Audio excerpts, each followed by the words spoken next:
마태복음 10장 16절.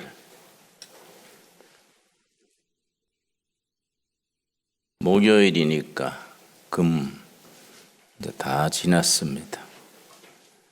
이제 금식한 효과가 나타날 때입니다. 10장 16절.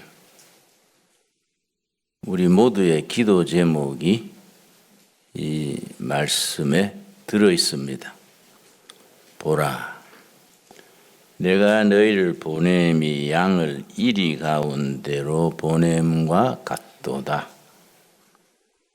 그러므로 너희는 뱀같이 지혜롭고 비둘기같이 순결하라.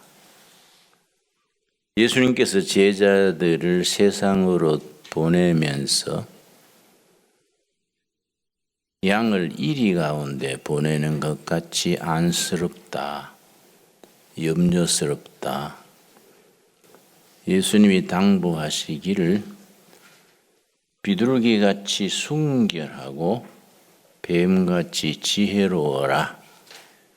비둘기같이 순결한 것은 순수한 성품, 신앙, 인격. 뱀같이 지혜로라는 것은 전략, 전술, 모든 일을 처리하는 데 앞뒤 우선 순서를 잘 파악해서 지혜롭게 처신하는 것을 말합니다. 순수함과 전략을 겸해야 좋은 일꾼이 되는데, 내가 가끔 반성하는 것이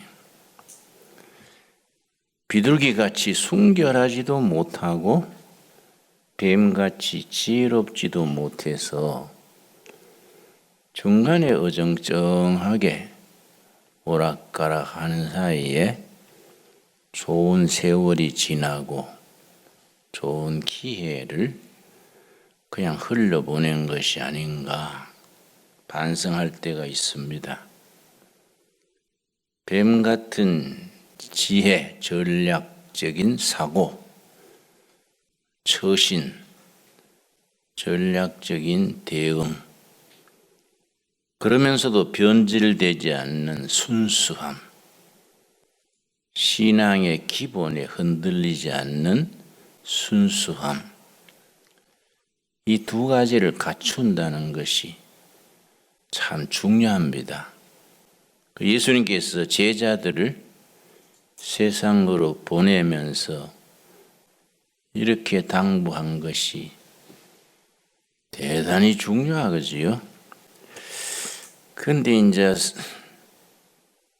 복음적인 신앙인들, 성령 받은 분들,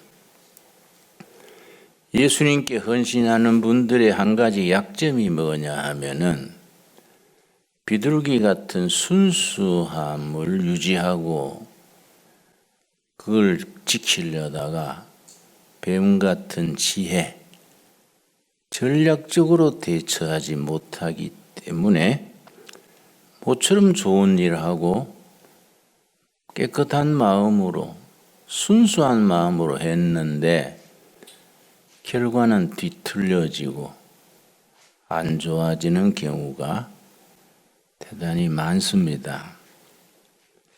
근데 우리 복음적인 신앙인들이 영적인 체험도 있고 순수성도 있고 뭐 돈을 밝히는 것도 아니고, 그런데 잘못된 생각이 있습니다.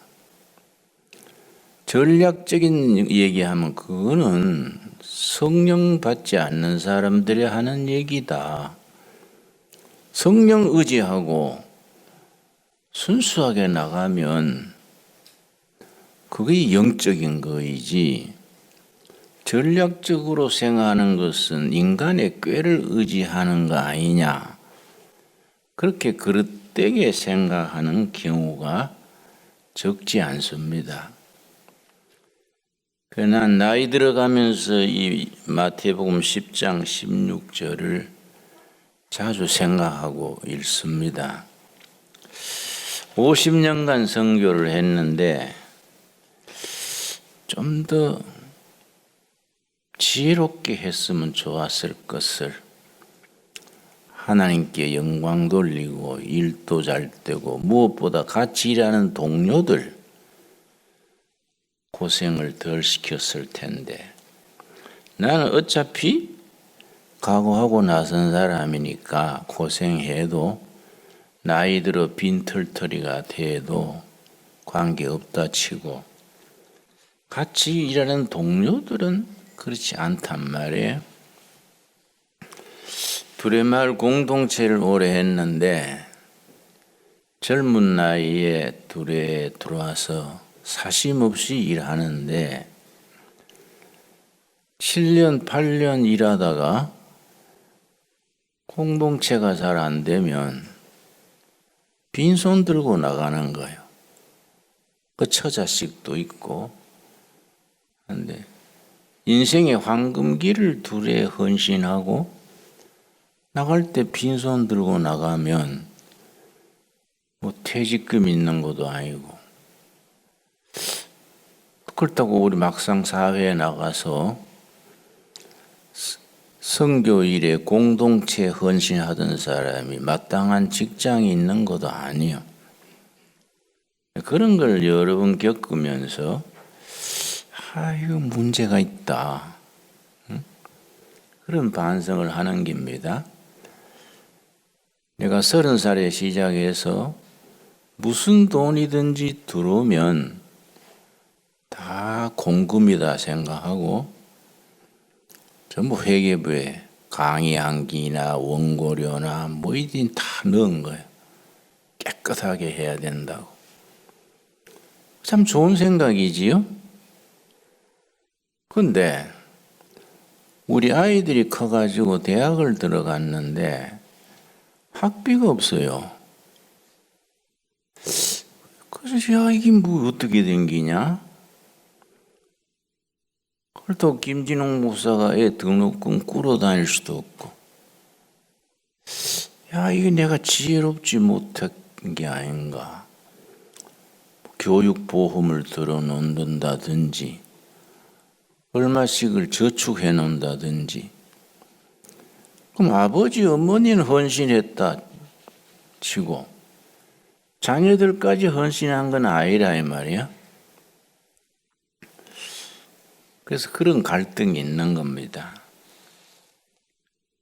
비둘기같이 순결하지도 못하고 뱀같이 지혜롭지도 못하니까 내 신학교 후배가 나한테 와서, 선배님, 학생 시절부터 선배님을 내가 존경했는데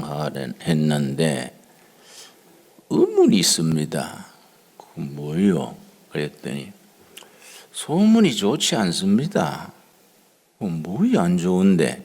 그랬더니 어떤 사람은 선배님을 성자락하고 어떤 사람은 사기꾼이라 하는데 헷갈립니다.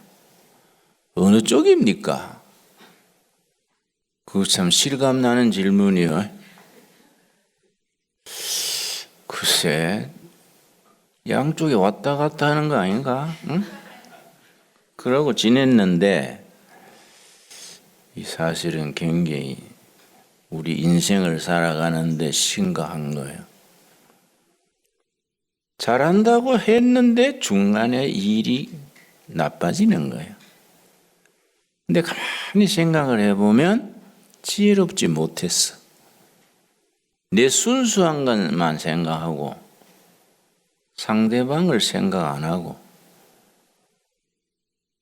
내가 깨끗하다는 그런 생각하고 세상은 깨끗하지 않은데 내 혼자 깨끗하면 되는 것처럼, 또 그렇다고 뭐 그렇게 깨끗하지도 않고, 그렇게 이게 참 내가 인생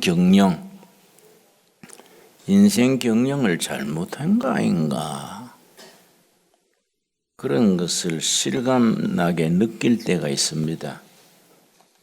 여러분도 아마 자기 위치에서 그런 갈등, 고민을 할 때가 있을 줄로 압니다. 잠언 24장 6절, 내가 아주 좋아하는 말씀인데요. 우리 특별히 목회자들, 선교사들, 헌신하는 사람들이 꼭 마음에 새겨야 될 중요한 말씀입니다. 내가 목사님들, 개척 목사님들만 모인 데 가서 잠언 24장 6절을 가지고 쭉 1시간을 얘기했는데 다 큰 남자들, 선교사들, 40대, 50대 선교사들이 내 얘기를 듣고 우는 사람들이 여럿이더라고요. 다 자기 얘기인 거예요, 자기 얘기. 왜 내가 그렇게 지혜롭게 못 살았을까? 응? 내가 싱가포르에 가서 전 세계 선교사들 모인 자리에 가서 내가 이제 간증거리가 많으니까 간증 집회를 했는데 거기에 왔던 선교사님 중에 목사님은 40대인데 사모님이 60대처럼 보여요. 그래가 아이고 목사님 사모님과 나이 차이가 많습니까? 그랬더니 저보다 어립니다. 그런데 다르게 보이네요. 그랬더니 선교지에서 너무 고생을 시켜서 이가 전부 빠져버린 거예요.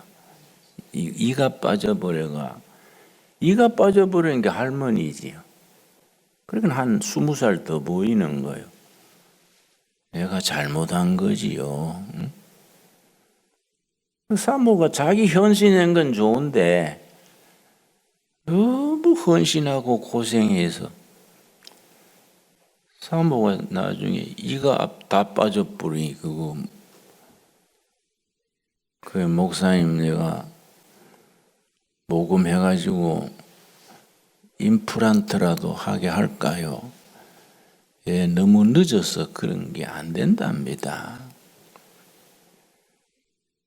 그리고 어떤 선교사님은 부부가 나한테 와서 울어요. 아프리카에 가서 선교를 열심히 했는데 아들이 도저히 못 견뎌가지고 자살해 버렸다는 거예요. 그게 뭐냐 이거. 그죠? 신부님들은 차라리 혼자 가서 하다가 죽어도 자기 선택인데 목회자는 가족이 있는 겁니다. 아내가 있고 자식이 있는데 그 아프리카 오지의 선교지에 들어가 가지고 아들이 오직 답답하면 자살을 하겠냐 이거야. 그 선교지에 가서 아들 시체 장례를 해야 되니 황당한 거 아닙니까?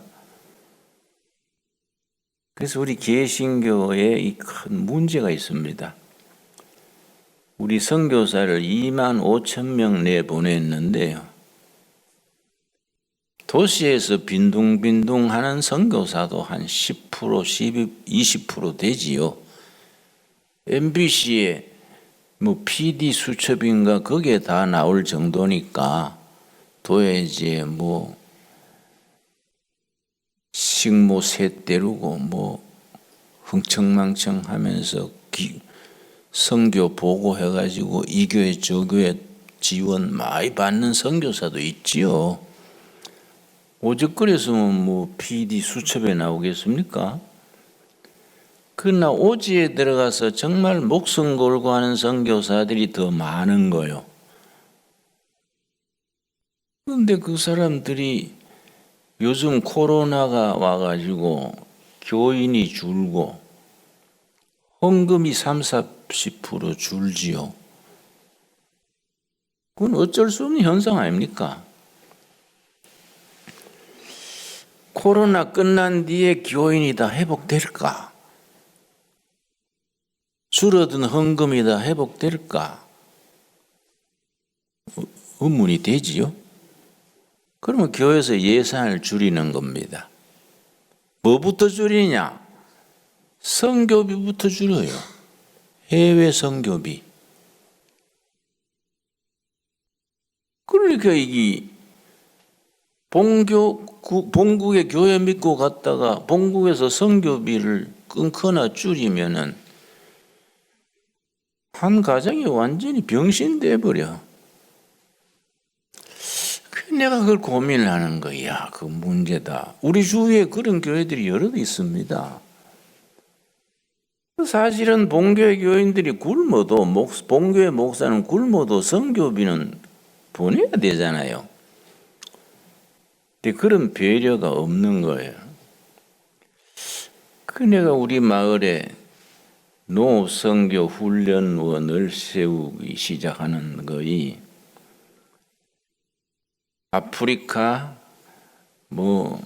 미얀마, 필리핀, 남미 주로 농촌에 시골에 가서 목회하는 분들은 자립선교할 수 있는 그런 방안을 찾아야겠다. 본국에서 혹시 선교비가 끊어져도 스스로 자립할 수 있는 시스템을 만들어야겠다. 그래서 이제 기업하는 분들하고 의논해서 그 기업의 10분의 1은 무조건 재단으로 넣읍시다.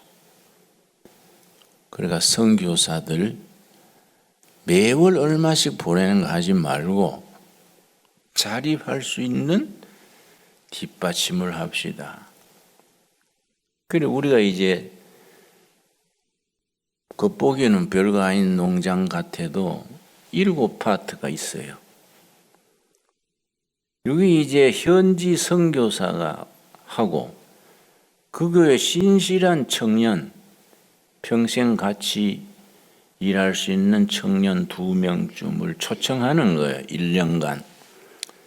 우리는 농업법인이기 때문에 농업 노동자로 초청할 수가 있어요. 1년간 여기서 선교사하고 청년 셋이서 1년간 훈련받아서 자립할 수 있는 경제적인 기초를 닦아주면 본국의 선교비가 끊어지거나 줄어도 자립할 수 있다 이 말이에요. 그래서 우리가 그걸 난 이제 50년 경험이 있으니까 7파트가 있습니다. 첫째 양봉. 양봉은 3년간 열심히 했는데 금년 매출이 5억이 넘으니까 자리 잡히는 거예요. 오지에 갈수록 벌은 더 많다고요.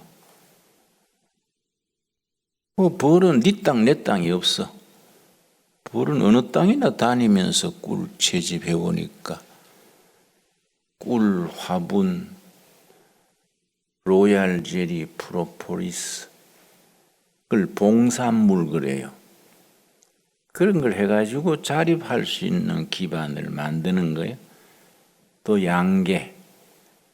선교지에는 닭 한 500마리 정도 제대로 먹이면 기본은 유지되는 거예요. 그러고 채소, 약초, 과수, 그리고 식품 가공, 끝으로 유통. 판매를 할 줄 모르면 물건 생산해놔도 헛일이지요. 7파트를 어떻게 잘 현지에 있는 베트남이나 필리핀이나 아프리카 현지의 사람들이 어떻게 그걸 잘 경영해서 자립선교할 수 있게 하느냐. 그래서 선교지 농촌에는 땅이 싸잖아요.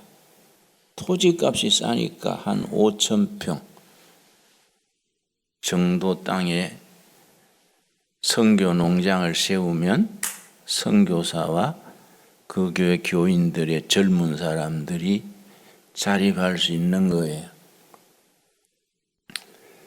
그런 걸 이제 시작을 해서 필리핀에서 13년 선교하던 선교사 중에 아주 그런 걸 잘하는 사람이 있어요.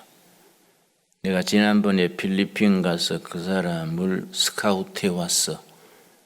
당신 혼자 잘하는 게 문제가 아니고 다른 지역의 선교사들이 당신의 경험을 쉐어링해야 한다. 우리 둘의 마을에 이런 수도원에 이런 농업 선교 훈련원을 세울 테니까 실무자로 와서 일해라. 지금 와서 일하고 있어요. 아주 일 잘해요. 나는 현지에 선교사 나가는 사람은 아니지만은 어떻게 하면 선교사들을 뒷받침할 수 있을까?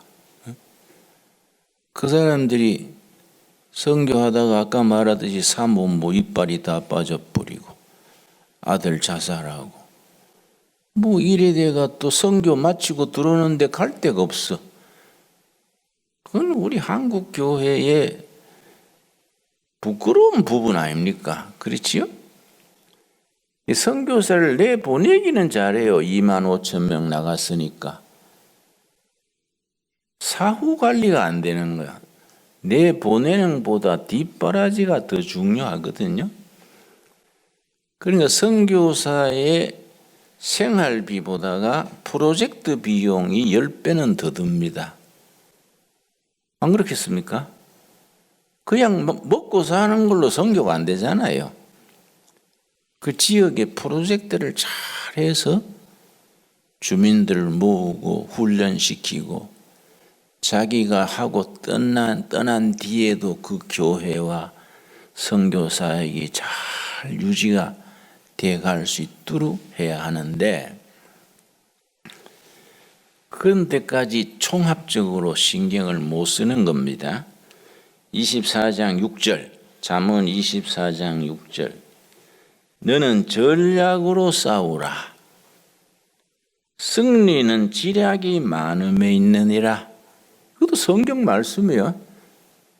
이거 경영학 교과서가 아니고 성경 말씀이라고 이것도. 너는 전략으로 싸워라. 승리는 지략이 많아야 된다. 지략은 여러 사람이 의논해서 세운 전략이 지략이에요. 여러 사람이 토론해서 이끌어낸 전략을 지략이라 그래요.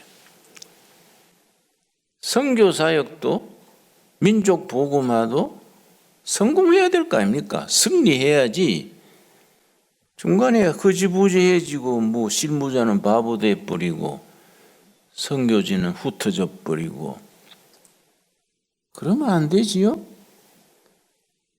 선교의 그런 전략적 사고, 그런 각도에서 성경을 읽으면 무궁무진합니다. 여호수아서 6장. 그래서 나는 여러분들이 성경을 읽는 안목이 더 넓어져야 돼요. 더 넓고 깊고. 성경은 전략의 교과서입니다. 그래서 지금 방금 잠언을 읽었습니다만 잠언 같은 책은 경영인의 지침서예요. 그리고 성경의 경제 경영에 대한 구절이 2639절입니다. 웬만한 경제학 교과서 뺨쳐요. 성경의 경제와 경영에 대한 구절이 2639절이에요. 그런데 교회에서는 경제 경영을 안 가르쳐. 내가 구리에서 목회할 때인데 15년을 했어요. 구리에서. 몇 명 데리고 개척해서 6,000명까지 이제 올라갔는데 내가 전도해가지고 세례주고 집사되고 구역장까지 됐어요. 부부가 열심히 일하는데 부부가 식품 가게를 해요. 부인이 야무져가지고 신혼 초부터 두 부부가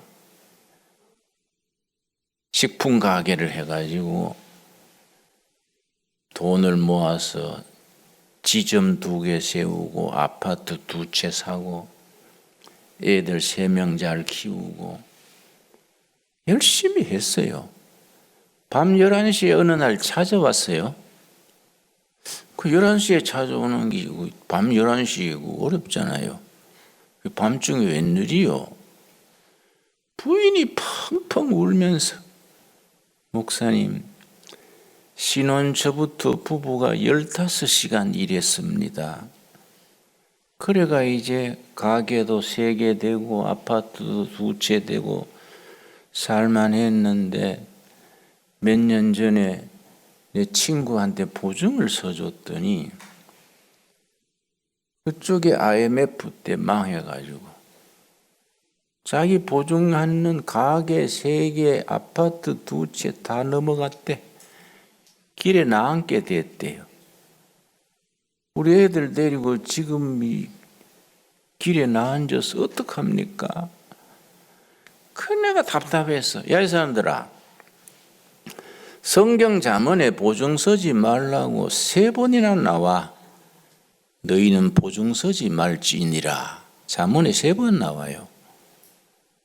도움이 필요하면 그때 도울 만큼만 돕고 보증 서지 말지니라. 잠언에만 3번 나와요. 왜 성경대로 안 했나 집사가? 보증 서지 말았어야지. 그랬더니 목사님, 성경에 그런 구절이 다 있습니까? 야, 이 사람들이 큰일 날 사람들이네. 잠언에 3구절이나 3번이나 나와. 근데 잠언에 찾아가지고 보여줬더니 그 부인이요, 정색을 하고 그래요. 목사님, 우리 집이 망한 건 목사님의 책임이 있네요. 그건 또 뭔 소리요? 내가 목사님한테 전도받고 세례받고 구역장까지 됐는데 10몇 년 동안 이걸 왜 안 가르쳐 줬습니까? 보증 서지 말라는 걸 한 번만 가르쳐 줬으면 내가 친구가 보증 서달라 그래도 내가 두레교회 집사인데 성경대로 해야 안 되겠냐? 성경에 서지 마라 그래서 난 못 선다. 내가 지금 도와줄 기 500만 원, 500만 원, 1000만 원, 1000만 원 주고 끝났을 거 아닙니까? 왜 안 가르쳐 줬습니까? 내가 할 말이 없어. 집사들한테 그런 걸 가르친 적이 없어. 내가 성경 읽어라 그랬지 성경의 경제 원리에 대해서 차근차근 가르치지를 못한 거예요. 그래 내가 이 참 목회자가 중요하구나. 이 성경의 경제적인 원리, 경영에 대한 원리를 제대로 말씀으로 가르쳐야 되는데 그냥 대충 막 소다리에 지발피기로 대충 가르치니까 예배당에서 배우는 거 현장에서 실무에 도움이 안 돼. 참 심각한 얘기지요. 여호수아 6장 1절 이스라엘 자손들로 말미암아 여리고는 굳게 닫혔고 출입하는 자가 없더라. 여호와께서 여호수아에게 이르시되 보라 내가 여리고와 그 왕과 용사들을 너 손에 넘겨주었으니 너희 모든 군사는 그 성을 둘러 성 주위를 매일 한 번씩 돌되 엿새 동안 그리하라. 지도자 모세가 죽은 뒤에 한 달간 준비해서 요단강을 도강해서 첫 번째 공략한 성이 여리고성입니다. 여리고성을 전 회중이 6바퀴 돌았었어요. 돌면서 소함을 지른 거예요. 그 여리고성을 공략할 때의 전략 작전이 나옵니다. 그런데 왜 여리고성이냐? 우리가 성경을 읽으면서 그런 걸 생각해 보지 못해요. 왜 여리고성이냐? 여리고성이 가지는 그 전략적 위치가 중요합니다. 왜 여호수아가 여리고성부터 공략했느냐? 자, 내가 이스라엘 지도를 합시다. 고구마처럼 길쭉해요. 이쪽은 에집트, 남쪽은. 북쪽은 시리아, 옛날 페르시아, 바벨론, 아시리아, 다 북쪽이요. 이쪽 동쪽은 유다 사막이요. 예수님이 여기서 40일 금식하셨지요. 유다 사막에서 이스라엘로 들어오는데 강이 있어요. 조르단 리버, 요단강. 이쪽 서쪽은 지중해입니다. 지중해. 이번에 셰일 오일 석유가 대박으로 터져서 그걸 찾아낸 데가 지중해 대륙붕이에요. 그런데 이스라엘 백성이 애굽에서 해방돼 가지고 40년을 행진해서 이 요단강 건너서 가나안 땅에 진입을 하는데 여리고성이 목표예요. 왜냐? 이게 이스라엘 지도면은 여리고가 가장 중심이야. 딱 중앙이에요. 여리고성을 함락하고 그 다음에 여리고성에서 내륙으로 들어오면 아이성이 있어요. 아이성 기억나지요? 아이성을 함락하고 그 다음에 남쪽과 북쪽을 끊었어요. 그런 뒤에 북쪽은 지키기만 하고 전 전력을 합쳐서 남쪽을 공략해서 정복했어요. 그 다음에 북쪽을 공략해서 여호수아 장군의 가나안 정복이 끝난 거예요. 그 왜 그랬냐? 남쪽과 북쪽 세력이 연합하지 못하게 한 겁니다. 가장 중심을 끊어서 분리시켜 놓고 남북 세력이 연합하면 이스라엘이 당하기가 어렵잖아요. 분열시켜서 세력을 갈라놓고 남쪽을 먼저 공략하고 그 다음 북쪽을 공략해서 가나안 정착이 끝났는데 이걸 여호수아 장군의 여리고 전략 그래요. 여리고 전략. 분열시켜서 각계격파하는 겁니다. 이걸 가장 잘 활용해서 전쟁의 신이라고 별명받은 사람이 나폴레옹입니다. 나폴레옹은 그 당시에 전쟁은 서로 일렬로 서가지고 서로 진격하는 거예요. 서로 일렬로 마주 서서 총 쏘고 대포 쏘고. 근데 나폴레옹은 천재예요. 그래 안 하고 적일이 일렬로 들어오면은 이 사람은 이렇게 기마병을 중심으로 일직선으로 중앙을 돌파해. 중앙을 돌파해가지고 동쪽 서쪽 군대를 갈라요. 갈라놓고 군대의 30%는 이쪽만 지켜. 나머지 70%는 다른 쪽을 격파해요. 격파하고 난 뒤에 힘을 합쳐서 다른 쪽을 무너뜨려요. 백전백승했지. 이 여호수아서 6장에 여호수아의 여리고 전략에서 그 나폴레옹이 독서를 많이 한 사람입니다. 그걸 배운 거예요. 6.25 전쟁 때 그걸 써먹은 사람이 있습니다. 기억나십니까? 메가드의 인천 상륙 작전입니다. 인천이 한반도에서 위치가 어디쯤 됩니까? 이게 여리고요, 여리고. 한반도의 딱 중심이 인천입니다. 그 인천에 상륙을 해가지고 상륙에 성공하자마자 김포공항으로, 그게 아이성. 김포공항으로 막바로 가서 점령한 뒤에 서울을 공략해서 연세대학 뒷산으로 공략해서 서울을 점령했지요. 그래가지고 남쪽으로 낙동강 전선에 가 있던 인민군하고 북쪽의 인민군을 딱 분열시켜서 중간에 딱 잘라버리니까 낙동강 전선에 있던 전선이 무너지면서 그 사람들이 후퇴할 자리가 없지요. 그래서 지리산에 들어가서 공비가 된 거예요. 그런데 이게 메가더의 인천 상륙작전인데, 인천 상륙작전을 모두가 반대했습니다. 인천 상륙작전의 그 조수 간만의 차가 아주 좋지 않아서 성공할 확률이 5,000분의 1이에요.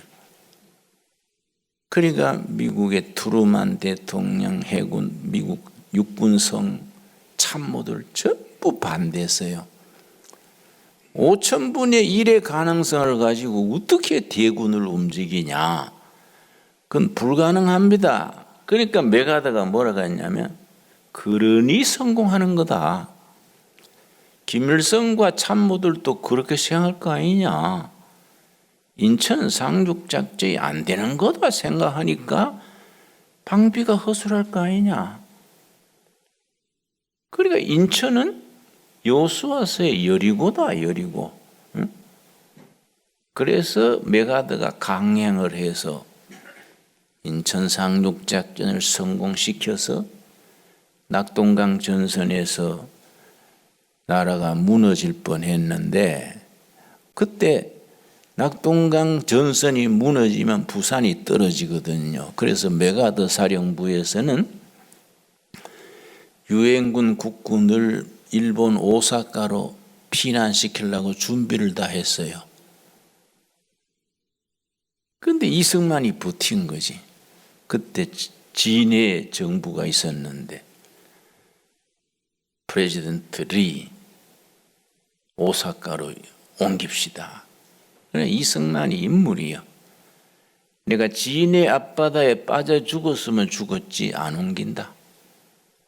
나한테 권총 하나 주라. 인민군 오면은 쏴 죽이고 나도 죽는다. 조국을 버리고 어떻게 가냐? 버틴 거예요. 그래서 그 낙동강 전선에 다부동의 말 들었습니까? 다부동 전선이 뚫린 겁니다. 인민군이 이사단이 집중 공략해서 다부동 전선이 뚫렸어요. 낙동강 건너서 들이밀고 들어오는 거예요. 이제 절대절명이지. 그때 잘한 사람이 몇 주 전에 죽었는 백선엽 장군이요. 백선엽 장군이요, 별 3개짜리인데 딱 권총 들고 앞장서서 국군이 막 후퇴해 내려오는 겁니다. 후퇴해 내려오는 국군 중간에 서가, 이러면 우리 조국은 망한다. 내가 앞장설 테니 나를 따르라. 내가 진격하다가 후퇴하면 뒤에서 나를 쏴 죽여라. 그래, 삼성 장군이 권총 들고 전진하니까 후퇴하던 군인들이 다 돌아서 가지고 뚫어진 다부동 전선을 막은 거예요. 이게 6.25 때 최고의 고비입니다. 고비. 그걸 막아낸 거예요. 참 훌륭한 군인이지요. 그걸 막아가지고 틀어막는 동안에 메가더 장군의 인천 상륙작전이 성공한 거예요. 그래서 나라를 지켰습니다. 이 전략이라는 것이 참 중요한 것이, 모택동 군대하고 장개석 군대가 중국 대륙을 놓고 싸우는데, 장개석은 크리스찬이고 일본 육사 출신입니다. 정통 군인입니다. 전쟁을 기막히게 잘한 거예요. 전투를. 모택동 군대와 사이의 모든 전투에 장개석이 이겼습니다. 모택동은 북경대학에 도서관 사서했어요. 중학교 정도 졸업하고. 전쟁 이론을 배우지 않았어요. 그런데 삼국지 열심히 읽었어. 삼국지, 서유기, 육도삼약, 또 그 병서가 뭐 있지 않습니까? 응? 손자병법. 그것만 읽었어. 그러니까 전략적으로 사고를 하는 거야. 그런데 장개석은 전쟁에 다 이기고 전략에 져버렸어. 전투에 다 이기고 전쟁에 져버렸어. 모든 전투에 이겼는데 전략적으로 모택동이 만주를 기반으로 소련의 지원을 받아서 공격해서 장개석 군대를 대만으로 쫓아냈지요. 그러니까 참 그때 장개석이 중국 대륙을 차지했으면 우리가 6.25 일어났겠습니까? 남북이 분단됐겠습니까? 근데 장개석은 크리스찬이고 한데도 예수 잘 믿는 걸로 안 된다니까. 그런 사고방식이 전략적이고 지혜로워야 돼. 그렇지요? 그러니까 우리가 이 성경을 읽으면서 참 지혜롭게 읽어야 됩니다. 내가 내 서재에 있는 책을 몇 권 가져왔는데요. 이 등소평의 전략 서적입니다. 등소평. 등소평의 전략에 대한 책인데, 등소평이 죽으면서 뭐라 그랬냐면은 절대 앞으로 100년간 중국은 힘자랑하지 마라. 도강양회. 힘을 숨기고 속으로 힘을 길러라. 이 등소평의 유언이요. 이걸 시진핑이 깨버린 게라. 지가 급해가지고 시진핑이 그걸 안 지키고 힘자랑한 거예요. 그래서 거창한 계획서를 냈습니다. 4년 전에 2050년이 중국이 세계 최강 국고를 이룬다. 2050년. 미국에서 가만히 있겠습니까? 그래서 지금 미국과 중국이 지금 격돌하고 있지요. 시진핑이 힘자랑을 너무 빨리 했기 때문에 이번에 중국이 안 되지요. 중국이 무너지면 북한이 흔들립니다. 그럼 우리한테 통일의 기회가 와요. 그래서 지금 미국이 중국과 다투는 걸 유심히 봐야 됩니다. 이 등소평의 전략대로 했어야 되는데 참 우리한테는 다행이지. 그렇지요? 이건 전략의 교실하는 책입니다. 고대에서 현대까지 중요한 전투, 중요한 역사의 전략의 대표적인 걸 뽑았습니다. 이건 일본의 나카소네란 수상 이름 들었지요? 나카소네가 일본의 국가 전략을 장기적으로 21세기 일본의 국가 전략. 이 사람은 20세기 지도자지 않습니까? 나카소네는 20세기 일본에 수상했는데 21세기에 일본이 어떻게 나가야 한다. 일본 전략이지요. 이거는 이스라엘이 왜 이슬람 국가에 둘러싸여 가지고 정말 살아남기 어려운 나라지요. 이스라엘이. 이스라엘 지도자들이 참 뛰어납니다. 영어로 아주 스마트해요. 완전히 망할 수밖에 없는 나라에서 어떻게 일어나서 2008년 세계 경제가 위기에 왔을 때 이스라엘은 지방의 농협 하나도 흔들리지 않았습니다. 이스라엘의 경제는 탄탄해요. 이스라엘이 어떻게 나라를 지키고 전략을 세웠냐? 이거는 스위스예요, 스위스. 스위스가 어떻게 이걸 스위스 대사를 지냈던 분이 스위스가 발전하는 그 국가 경영 전략을 자기가 썼습니다. 이거는 이제 기업을 성공으로 이끄는 경영 전략. 경영에는 전략이 필요한 겁니다. 소니가 얼마나 큰 회사입니까? 삼성은 소니의 어린아이도 못 됐지요. 그러나 삼성이 지금 소니보다가 일본 전 전자산업 회사 전부 합쳤는 이익보다가 삼성이 10배가 더 많아요. 삼성이 그 이병철, 이건희 그 사람들의 전략이요. 나라 살린 겁니다. 그 경영 전략이요. 근데 이건희 회장이 내보다 1살 아래입니다.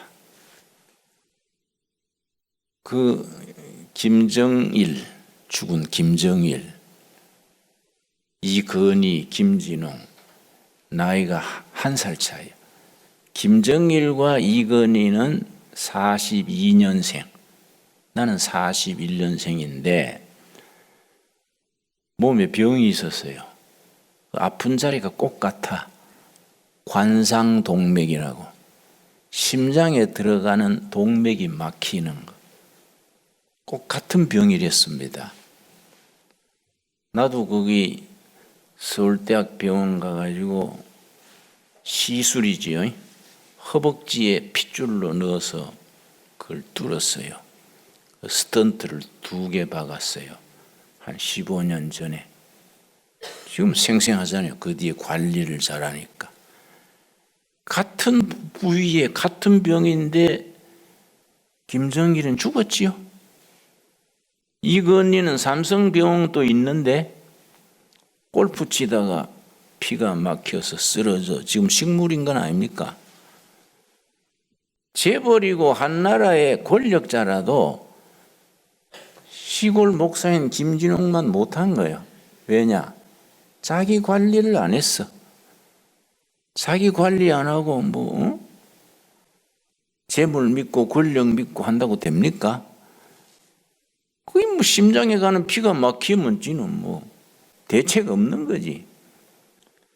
그러니까 우리가 인생 사는 것을 대충 쉽게 사는 거 아니야. 자기 인생을 어떻게 살겠다는 계획이 있고 전략이 있고 목표가 있고, 그래서 비둘기같이 순결하면서 뱀같이 지혜로워라. 여러분 마음에 잘 새기기를 바랍니다. 응? 허투르게 대충 살다가 나중에 하나님 왜 나를 안 봐주십니까? 안 봐줄 짓 해놓고서는 응? 외통수에 몰려가 울고 불고 그러면 됩니까? 안 그렇습니까? 하나님께서는 다 말씀에 계시하시고 사인을 주시고 위기가 온다는 걸 영적으로 다 알려주시는 거예요, 우리한테. 근데 우리가 영적으로 어두워. 흐지부지 늦잠 자고 쓸데없는 데 신경 쓰고, 요새 또 스마트폰 그 괜히 두드리고 몇 시간씩 보내고 텔레비 틀어놓고 저 배우 저거 모처럼 나왔네 이렇게 해서 그래 사는 사람이 이 험한 세상에 승리할 수 있습니까? 자기도 모르는 사이에 낙오자가 돼요. 자기도 모르는 사이에. 저는 그래서 관상동맥 시술하고 하기 때문에 잘못하면 이 건강 쓰러지지요. 관리를 철저히 합니다. 특별히 식사 관리. 저는 식사에 3금이 있어요. 3금. 3가지 금하는 거. 철저합니다. 첫째는 과식. 저는 워크힐 뷔페 가도 내 먹을 만큼 먹고 딱 수저 놓습니다. 집사람이 한마디 하지요. 날이면 날마다 먹는 것도 아닌데 이 비싼 데 와가지고 좀 더 드시지. 아니야, 나는 내 인생 내가 책임져야지. 응? 당신 과부 되고 싶어? 응? 아이고 다 빚 갚고 죽으셔야지요. 그런데 우리가 하다 보니 빚이 있잖아요. 같이 웃는데 절대 과식 안 해요. 소식이지, 소식. 과식에 반대는 소식. 전 적게 먹습니다. 둘째, 서식. 천천히 먹습니다. 저는 보통 사람보다 식사 시간이 2배 길어요. 속식이 반대지, 서식에 반대지. 우리는 군대 문화가 있어가지고 3분 안에 식사 끝. 그게 말이 됩니까? 의학적으로는, 과학적으로는 식사 시간이 20분이 넘어야 몸에서 양을 자동 조정해요. 우리 자율신경이 20분 이상 지나면 수저를 놓는 걸 알려줘요. 그런데 3분 만에 5분 만에 끝나니까 뭐 과식하지. 천천히 먹으면서 나는 천천히 먹는 대신에 입안에 있는 음식이 꿀 같아. 그래서 나는 먹는 시간이 너무 행복해. 입속에 꿀을 씹는 거예요. 너무 기분 좋은 거예요. 그런데 딱 양을 정한 양으로 천천히 먹지요. 세 번째는 정식이요. 정한 양을 정한 시간에. 간식 잘 안 하지요. 간식을 하면 위장이 늘 위액이 분비돼야 되니까 이게 늘 위액이 대기 상태니까 위가 약해지지요. 이게 세 가지 삼금이요. 과식, 속식, 간식. 이걸 지키니까. 그 이건희 회장이 내보다 뭐 얼마나 조건이 좋습니까? 삼성병원에 자기 건데. 그 사람 골프 치다 쓰러져가 지금 누워 있잖아요. 나는 뭐 보건소도 없지만은 쌩쌩하잖아요. 응? 안 그렇습니까? 그래 내 재산이 두 달이야, 2달이. 열심히 산에 다니고 음식 절제하고 기분 좋게 사니까 쌩쌩하지 않습니까? 여러분 내 얘기 하려는 게 아니고 성경 얘기하는 겁니다. 성경 얘기. 너희는 전략으로 싸워라. 승리는 지략이 많아야 승리한다. 개인도 승리해야지 폐잔병처럼 우그러들어도 되겠습니까? 그나는 그 인생을 허비하고 대충 사는 사람 보면 되게 뭐라 그래요. 응? 꾸지람합니다. 인생을 그래 사는 거 아니야. 뭐 젊은 놈이 만날 핸드폰 들고 그이나 쳐다보고 읽어야 될 책이 얼마나 많고 세상에 해야 될 일이 얼마나 많은데 그래 인생을 낭비하면 안 되지요. 그렇지요? 금식하는 기간에 그런 걸 철저히 다짐해야 돼. 나는 하나님의 사람으로 목숨 걸고 내 사명을 다한다. 사명을 다하기 위해서는 철저하게 절제한다. 절제. 셀프 컨트롤. 절제하고 내 인생 내가 책임지는 거예요. 응? 중간에 쓰러져 가지고 물론 죽어버리면 마누라 재혼을 할 낀데 죽도 않고 살도 않고 누워 있으면은 골치 덩어리라. 안 그렇습니까? 그러니까 이 인생을 절도 있게 절제하고 전략적으로 그렇게 소신을 가지고 살아야지요. 그걸 성경 말씀에는 예수님이 내가 너희를 세상에 들여보내는 것이 너무 안쓰럽다.